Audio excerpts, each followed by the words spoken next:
আমি শুনেছি এখানে যা নাকি রাজা থাকে, সেই রাজার কাছে আমি যদি কিছু দই নিয়ে এসেছি, সেই দইগুলো যদি বিক্রি করতে পারতাম তাহলে তো অনেক ভালো হতো। সে রাজার কাছে আমি দইগুলো যদি বিক্রি করতে পারতাম তাহলে তো আমি ঠিক মতো চলতে পারতাম। আমার তো এখন কিছু করার মতো নেই। এখন আমি কি করি? আমি তো গরিব, তার জন্য আমি যে করে হোক রাজার কাছে আমি দইগুলো বিক্রি করতে হবে আমাকে।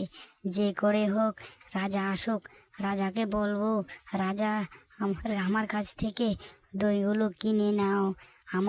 আমি তো গরিব, আমার গরিব দইগুলো বিক্রি করে তারপর আমি চলি। তার জন্য এখানে দেখি যেহেতু রাজা থাকে, সেই রাজার কাছে আমি দইগুলো বিক্রি করে আমি তো চলতে পারবো আরামসে।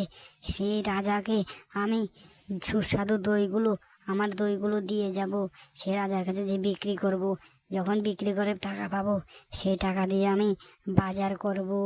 আসুক, এখনও তো দেখছি রাজা আসছে না। রাজা আসলে সেই রাজার কাছে দইগুলো আমি বিক্রি করব। যে করে হোক আমাকে দইগুলো রাজার কাছে বিক্রি করতে হবে, না হলে তো চলবে না আমার সংসার।